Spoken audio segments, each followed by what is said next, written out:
A história começa com duas cenas totalmente diferentes. A primeira cena se passa em um mundo pós-apocalíptico, onde um casal segue caminhos separados, e na segunda cena, uma garotinha acena a Deus enquanto um avião está prestes a decolar. Na cena romântica, o casal está tentando encontrar o caminho de volta um para o outro, mas eles precisam se apressar devido à ameaça iminente. E na outra cena, a garotinha fica chocada quando o avião que ela estava acenando pega fogo e explode diante dos seus olhos. A história então nos apresenta Izumo, que acabou de terminar a sua leitura de uma história em quadrinhos romântica. Ela deseja que sua juventude tenha sido mais semelhante à história que acabou de ler, e com um suspiro de alívio, ela termina de ler seu mangá, o que significa que agora ela pode se concentrar em sua vida real. E nesse momento, um cara bem musculoso se aproxima dela e alerta ela do perigo de ficar ali naquele local. Izumo fala que o que ela sempre quis foi uma chance de um romance apaixonado, como naquele mangá, mas devido a algo de errado com seu corpo, isso nunca vai acontecer. Ela considera a possibilidade de se sacrificar de maneira dramática, ameaçando o cara para não interferir. No entanto, galera, o homem não leva a sério suas ameaças e ela revela que qualquer pessoa que a toque contrairá uma doença incurável, enquanto o musculoso parece calmo e a escuta. Ela reforça que não tem nada de bom para oferecer com um corpo como o dela, e a dor emocional que ela sente a faz fechar os olhos. No entanto, o cara musculoso estranhamente a ignora e continua a andar em sua direção. Izumo não tem ideia do que está acontecendo e se pergunta se o machucou. Então, o cara agarra sua cabeça, revelando que nunca ouviu falar de uma doença mortal transmitida pelo toque. Ele acredita que é uma história interessante e que eles estão ficando velhos. Ele espera ansiosamente para sentir o gostinho do problema que sentiria ao tocar nela. Izumo se surpreende com a sua reação e fica confusa. E nesse momento a história toma um rumo totalmente estranho. O homem não está preocupado com sua suposta doença mortal e parece empolgado, enquanto Izumo se sente fora de controle e pede desculpas ao estranho por arrastá-lo para seu problema. Ela se culpa por não ter tomado uma decisão mais rápida e acabar logo com tudo. No entanto, ela fica chocada quando ouve a voz do homem novamente. A situação fica ainda mais estranha quando a cabeça do cara rola na direção dela. Ele está extremamente animado, apesar de ter perdido seu corpo, mas Izumo não consegue entender o que está acontecendo enquanto o cara começa a reconstruir seu próprio corpo como mágica e parece determinado a continuar. Ele diz que a doença da garota era apenas uma fachada para proteger os outros. Izumo fica perplexa quando o cara reconstrói seu corpo. Ela fica completamente chocada. A garota tenta fugir e dá um soco no cara, mas ele é incrivelmente rápido e a captura. E galera, ele revela que é um morto-vivo e tem algumas perguntas sobre o azar que ela mencionou. Enquanto policiais estão a caminho, ele a aconselha a ficar quietinha. Então ele decola com um jato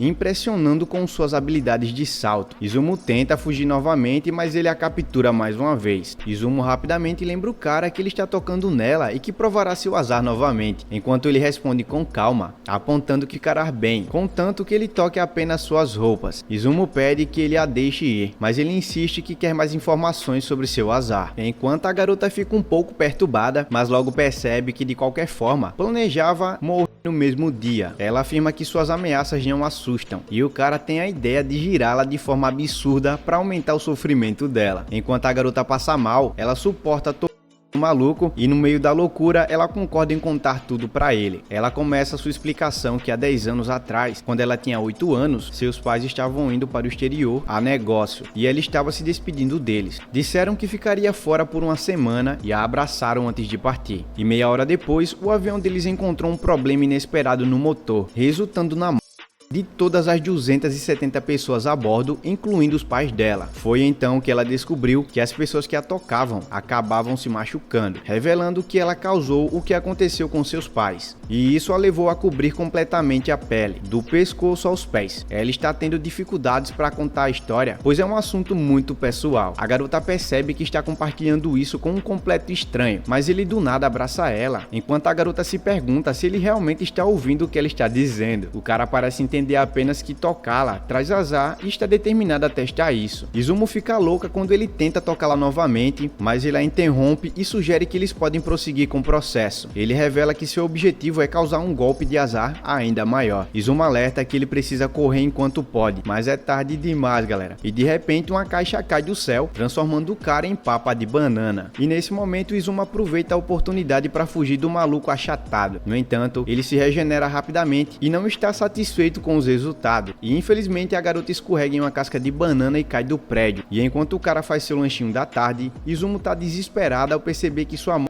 está se aproximando mais rápido. No entanto, o herói aparece para salvá-la no último momento. Usando suas habilidades, ele assegura de que não a deixará morrer e expressa seu desejo de encontrar o poder que causará a morte dele. Ele acredita que é uma regra que Izumo tentou esconder dele, e se ele a descobrir, pode causar um golpe de azar ainda maior. Ele decide levá-la de volta ao seu esconderijo para descobrir sua habilidade, e em uma cena subsequente, fica claro que o morto-vivo musculoso está sendo observado por alguém que revela a garota como uma nova raça de humano. Ele é instruído a prender Izumo depois de confirmar sua habilidade em seu esconderijo. O cara morto-vivo começa a entender que quanto mais tempo ele tocar a garota, será maior o azar de Izumo sobre ele. Ele quer realizar um teste agarrando o máximo de área do seu corpo e a instrui a tirar as roupas. E sem querer querendo, ela tenta fugir, pedindo para que ele desista dessa ideia maluca. Mas ele diz que a culpa é dela por não contar o segredo do seu azar para ele, e fica presa por causa do seu cabelo extremamente longo, enquanto o morto-vivo faz uma piada com o cabelo da Rapunzel. Mas ela começa a chorar, então a garota se lamenta que ninguém consegue cortar seus cabelos longos, senão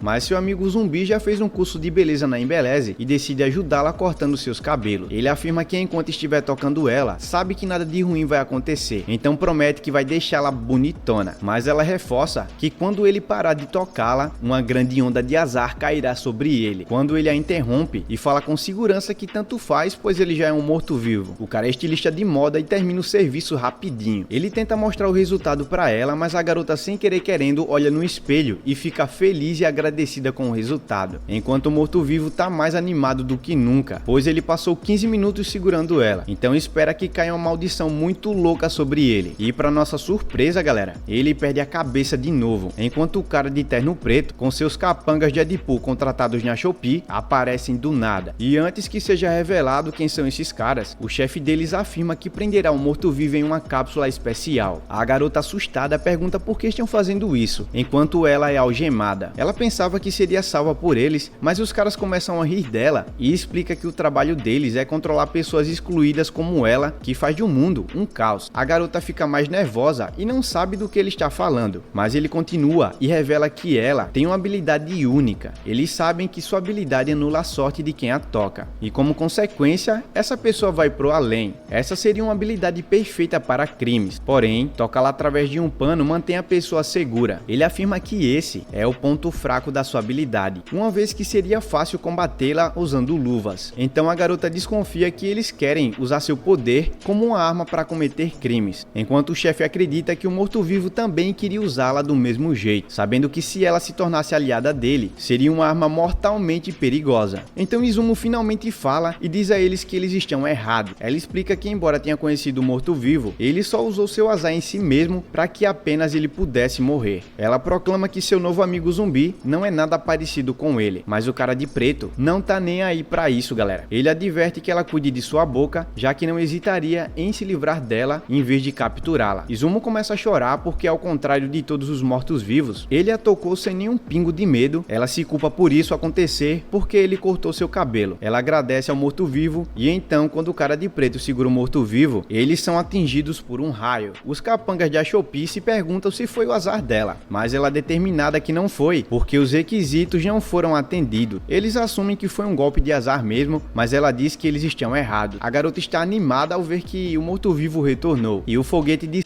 humano está furioso com o cara de preto. Ele afirma que as armas são incapazes contra mortos-vivos, e todos eles precisam atacá-lo imediatamente para cortá-lo. Além disso, ele pode ser um morto-vivo, mas é um amador quando se trata de combate. O cara musculoso é insultado, mas explica que pode parecer um lutador amador agora, mas seu passado mostra uma história completamente diferente. Normalmente ele não tem espaço suficiente para tantas informações, então ele coloca uma tampa em seu cérebro para manter 100 anos de memórias engarrafadas. Caso contrário, ele ficaria louco com a sobrecarga de informações. Então o morto-vivo recupera todo o seu conhecimento de luta e derrota facilmente os inimigos. Os mortos-vivos só agora percebem que o corte de sua cabeça não causou azar, pois o corte de cabelo foi, na verdade, causado por um relâmpago que foi completamente inesperado. Os caras determinam que precisam testar a habilidade dela, enquanto o cara de preto percebe que derrotar o morto-vivo não será nada fácil, já que as habilidades que ele cultivou ao longo dos anos também são suas armas. Então o bandido determina que terá que implementar uma estratégia muito louca e ameaça eliminar Izumo e o cara, se ele não entregar sua própria cabeça sem se regenerar. Izumo acha que isso é inútil, mas o cara de preto diz que o morto-vivo parece valorizá-la bastante. Mas o morto-vivo está super desapontado porque o cara se recusa a lutar contra ele, pois pensou que seria divertido. Izumo fica chocada quando vê o cara de preto pegando a cabeça do morto-vivo, o que faz com que seu corpo seja destruído enquanto sua cabeça voa no ar. Então ela começa a pensar